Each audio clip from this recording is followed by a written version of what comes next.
why and where were Jewish refugees from Germany, Austria, that came during the war interred in England as potential enemies of war? Okay, so before I answer that, is it okay if I sort of speak just a little bit about who the X-Troop were so that people will know Absolutely. what I'm talking about? So when the war was going really bad for the British, and it seemed like the Germans would constantly win every single campaign, Churchill decided, working with Lord Mountbatten, that they would create a secret commando unit of German speakers who would be at the forefront of the British military as commandos and would fight the Germans, either in France or in Belgium, wherever it was that they were doing the major battles.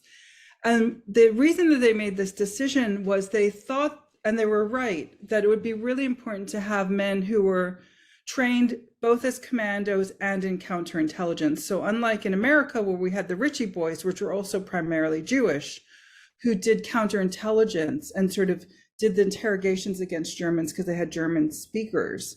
These guys were different. These would be men who would first kill and capture the enemy, and those who were still alive, they would interrogate on the battlefield. This was new. Usually when you capture someone, you take them back to base and interrogate them.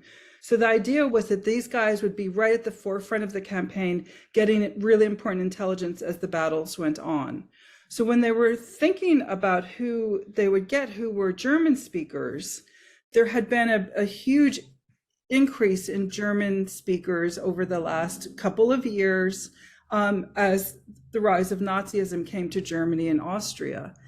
But what they weren't thinking about, or it doesn't come into any of the documents, was that if you have German speakers in England who want to fight the Nazis, they're going to be Jewish. And so what will end up happening once we get more into the story of the X-Troop is that basically every man who they take for this unit, without them consciously thinking this, the British, are going to be Jews. And who are they?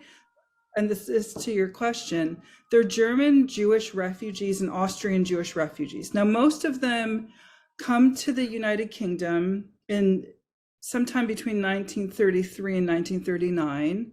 Many of them come on kinder transport. Almost all of them come alone. They're young men or teenagers. Their parents in Germany and Austria see the writing on the wall and know that they need to get their children out as quickly as possible. And as we all know about World War II and the Holocaust, there was nowhere for people to go. Nobody wanted these people.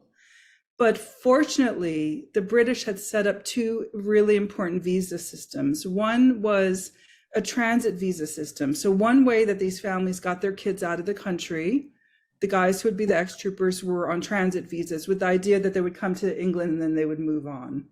The other way that they got them out was through the kinder transport program.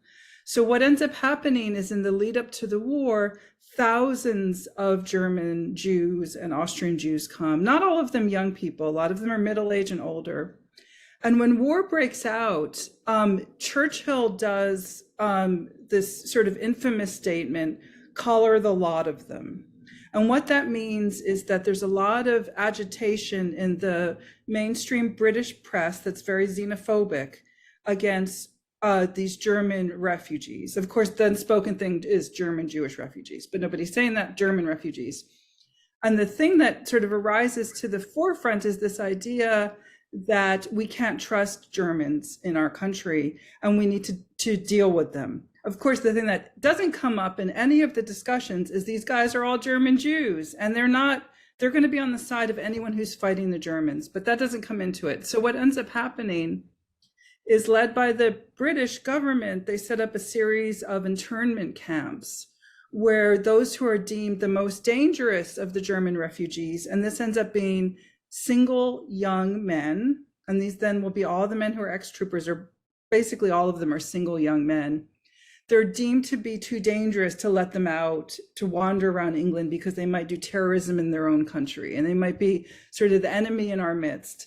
So they set up a series, and I'd write about this in the book, and I have really great pictures of all of the stuff we're talking about as well. They set up a series of internment camps for German refugees or German immigrants or whatever, where something like 80% of them are Jews. Some of the internment camps are tolerable. they're not, I mean, it's not okay for any of these young men to be locked up, but they can manage it in places like Isle of Man and other places. Other internment camps end up being absolutely horrific. And I write a lot about this in the book. A lot of the men end up being sent, God knows why, to Canada and Australia. And the worst place to be sent is Australia.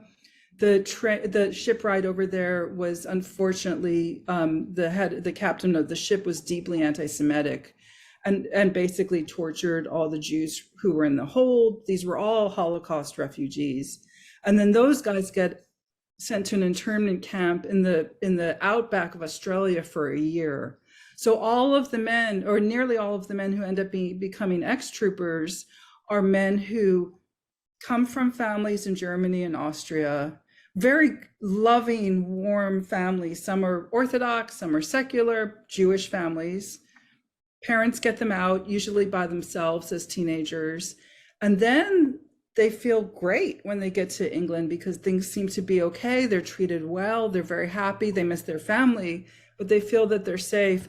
And then the shocking chapter in British history happens, which is their internment. And when the book came out, it became a bestseller in the UK. And I think part of the reason why that happened was because nobody had really written or talked about the internment. It was like new history to a lot of people.